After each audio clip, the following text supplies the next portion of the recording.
8 महीने किसी और के पीछे भागने की नाकामी के बाद पेश है सिर्फ 7 दिन खुद के पीछे भागने की कामयाबी। तो जिन लोगों ने कम्युनिटी टैब देख लिया है वो तो समझ गए होंगे कि मैं किस चीज़ की बात कर रही हूँ, लेकिन आज सक्सेस स्टोरी ही इतनी अमेजिंग है ना कि मैं रोक नहीं पाई खुद को। और इसी के रिगार्डिंग आज की वीडियो होने वाली है। एक लड़की जो पिछले 8 महीने से किसी के पीछे पागलों की तरह भाग रही थी और दर दर की ठोकरें खाई हैं उसने। मुझे उसका खुद का पता है कि वो कोई ऐसी जगह नहीं छोड़ी होगी, कोई ऐसी तरकीब उसने नहीं लगाई होगी जो पॉसिबल थी उससे उसने हर एक चीज़ की। और मैं आप लोगों को हमेशा एक चीज़ बोलती हूँ, फिर एक ऐसा पॉइंट आता है आपकी लाइफ में जब आपका ऐसा मन करता है कि बहुत हो गया, अब और नहीं, अब बस मैं और मेरा काम और मैं खुद। और यही वो पॉइंट होता है जब आपका मैनिफेस्टेशन एकदम वेट कर रहा होता है वो कि कब ये इंसान रेडी होके बैठे, कब ये इंसान थोड़ा डिटैच हो और कब मैं इसके पास आऊँ। तो ऐसा ही हुआ था प्रियंका के साथ। और अभी वीडियो पॉज करो और पहले कम्युनिटी टैब पे सक्सेस स्टोरी पढ़ के आओ, उसके बाद ही तुम्हें समझ में आएगा कि मैं तुम्हें क्या समझाने की कोशिश कर रही हूँ। उसके बाद एक हफ्ते पहले उन्होंने सारी कोशिशें छोड़ के सिर्फ खुद से पॉजिटिव बात करना शुरू किया। अपने ऊपर काम करने का मतलब ये नहीं होता माय डियर एंजल्स कि आप बस अफर्मेशन उठाए और आप लग गए मिरर के सामने खड़े होके। अफर्मेशंस और खुद से अच्छी बातें बोलना काफ़ी हद तक हेल्प करती हैं, बट मैं जो बताती हूँ कि खुद के ऊपर काम करना है उसका एक अलग ही लेवल होता है। तो वही किया उन्होंने। तो सामने अब एनर्जीज का खेल होता है। पिछले 8 महीने से उस इंसान के पास सिर्फ नेगेटिव लैक और नेगेटिव एनर्जीज ही जा रही थी। जैसे ही एक हफ्ते से वो एनर्जीज बंद हुई, उस इंसान को रियलाइज़ हुआ कि ये क्या चेंजेस आ रहे हैं मेरे अंदर। और ना सिर्फ इंसान लौट के आया, अपनी मम्मी से मिला दिया और मैरिज फिक्स होने ही जा रही है उनकी। 8 महीनों की कोशिशों के बाद सिर्फ 7 दिन में खुद के साथ जुड़कर, जब और कैसी सिचुएशन थी, नो कॉन्टैक्ट ब्लॉक्ड। और ऐसी चीज सिचुएशन हील हो सकती है तो क्या नहीं हो सकता। आप यही सोचते हो कि कैसे आज मुझे सुबह सुबह एकदम से लाइन रिदम बन गई। माहिदी आप कहते हो सेल्फ लव से कैसे हो जाता है और मैं कहती हूँ ऐसे हो जाता है। तो खुद पे काम करने का क्या मतलब है? खुद पे काम करने का मतलब सिर्फ ये नहीं कि आपने अफर्मेशन लिए और एक टाइम सुबह फिक्स किया, शाम को फिक्स किया और बोल दिया, और बाकी टाइम आप जो है फिर उन्हीं चीज़ों के पीछे पड़ जाते हो। आई कैन अंडरस्टैंड, जिस चीज़ को हम मैनिफेस्ट कर रहे हैं उसको भूलें कैसे, वो तो होता ही नहीं ना। लेकिन खुद पे जब आप ध्यान देना शुरू करते हो और एक्चुअल में करते हो, तो वो जो थिंकिंग आती है ना आपको सामने वाली चीज़ों को लेके, उसको भी आप पॉजिटिव बनाने की कोशिश करोगे, उसको भी आप थोड़ा ट्विस्ट करने की कोशिश करोगे। और जो भी आप अपने करियर में कर रहे हो, स्टडी में कर रहे हो, उस पर ध्यान दोगे, स्किन केयर करोगे, हेयर केयर करोगे, खुद की फिटनेस पे ध्यान दोगे, अच्छी बुक्स पढ़ोगे। ये सब कुछ स्पिरिचुअल बहुत ज़्यादा हम हो जाते हैं, उससे हम कनेक्ट हो जाते हैं। ये सब है self love. Self love it just not like mirror के सामने खड़े हो और जस्ट बोल दिया। और एक और बहुत बड़ी खुशखबरी आप लोगों के लिए, मेरी काफ़ी महीनों की मेहनत के बाद इस होली पर आप सब लोगों के लिए मैं बहुत बड़ा एक मास्टरपीस बोल लो या जादुई खजाना बोल लो, और या फिर आप बोल सकते हो कि क्या नाम दो इतना पावरफुल एक पैकेज रेडी किया है।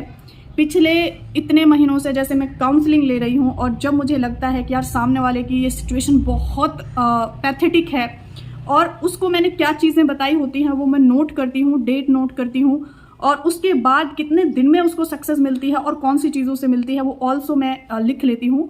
और वो सारे अफर्मेशंस, वो सारी ट्रिक्स, वो सारे तरीकों को मैंने 1 बाय 1 नोटिस किया, ऑब्जर्व किया, और जिन चीज़ों से सबसे ज़्यादा फास्ट रिजल्ट मिले उनकी एक लिस्ट बनाई, और उस सारी चीज़ों को एक पावरफुल, सिंपल टू मैजिकल, आप कह सकते हो मैजिकल रूटीन पार्ट 2, और रिलेशनशिप हीलिंग पर्सनली, मतलब रिलेशनशिप्स के लिए ये रामबाण है। मैं ये कह सकती हूँ कि अभी आया नहीं है, जब लॉन्च होगा मैं आपको बता दूंगी। थोड़ा सा अभी वेट करना होगा आप लोगों को, लेकिन मार्च में वो लॉन्च हो जाएगा। मेरी इतनी आपको पता है, देखो लिखा भी मैंने है, देखो आई नो, लेकिन मैं उसे पढ़ के खुद मोटिवेट हो रही हूँ। आप अंदाज़ा लगाइए, मैजिकल रूटीन ना उसका 20% भी नहीं है जिनके पास मैजिकल रूटीन है। लेकिन हाँ, मैजिकल रूटीन का पार्ट 1 आपको क्लियर होना चाहिए। अगर आप मैजिकल रूटीन फॉलो करते आए हैं और फिर आप साथ में उसे ले लेते हो ना, और आपको पता है सबसे कमाल की बात क्या है, उसके अंदर मैं चैलेंज भी कर सकती हूँ कि अगर किसी ने ऑनेस्टी से फॉलो कर लिया तो हो नहीं सकता कि रिजल्ट ना मिले, क्योंकि वो सारे लोगों की ऑब्जर्वेशन मैंने की है। अब यहाँ पे इसके अंदर मैंने 4 चीज़ों को कवर किया है। पहला, जो साथ में हो तो हैं, साथ तो होते हैं, लाइक रिलेशनशिप तो होता है, लेकिन साथ रहकर भी साथ नहीं होते। लाइक रिश्ते की स्वीटनेस, चार्म, एक इंसान पीछे पड़ा हुआ है, टाइम दो, अटेंशन दो, वैल्यू दो, क्वालिटी टाइम के लिए तरस रहा होता है। और एक कंडीशन ये है जो कि 99% मैरिड लाइफ में ज़रूर से हो जाती है।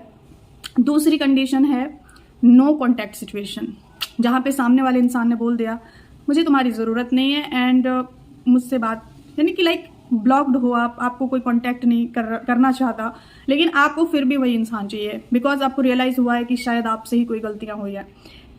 नंबर 3 है उसके अंदर थर्ड पार्टी सिचुएशन, जो ये भी ज़्यादातर आफ्टर मैरिज होता है, लेकिन बिफोर मैरिज भी कुछ लोग ये काम कर जाते हैं, हो जाता है किसी के साथ थर्ड पार्टी सिचुएशन।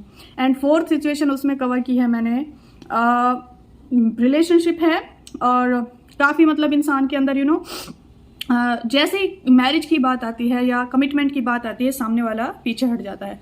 और ये 4 चीज़ें बहुत ज़्यादा इम्पॉर्टेंट हैं। एंड ये चारों में से आपकी जो भी सिचुएशन होगी 110% उससे हील होगी। लेकिन लेकिन लेकिन अभी नहीं है वो अवेलेबल। जैसे ही अवेलेबल होगा मैं आपको ज़रूर से इन्फॉर्म करूंगी। और सबसे इम्पॉर्टेंट, इस दुनिया के सबसे इम्पॉर्टेंट पर्सन यानी कि आप, उसके साथ कैसे अपने रिलेशनशिप को इतना डीप, अंडरस्टैंडिंग और ब्यूटीफुल बनाए, आपको पता है उसके बाद तो फिर ज़रूरत ही नहीं है। उसके लिए भी मैंने उसमें 5 चीज़ें हैं, तो बचा तो कुछ है ही नहीं। सो इन चारों सिचुएशन से रिलेटेड सक्सेस स्टोरी मेरे पास हैं। थर्ड पार्टी रिलीज कराई है मैंने कमिटमेंट दिलवाई है, नो कॉन्टैक्ट से कॉन्टैक्ट कराया है, और लाइक रिश्तों को बदलते हुए देखा है। लेकिन किन चीज़ों ने, स्पेशली कौन सी चीज़ करनी चाहिए जो वो हो जाए, वो सब आपको उसके अंदर मिलेगा।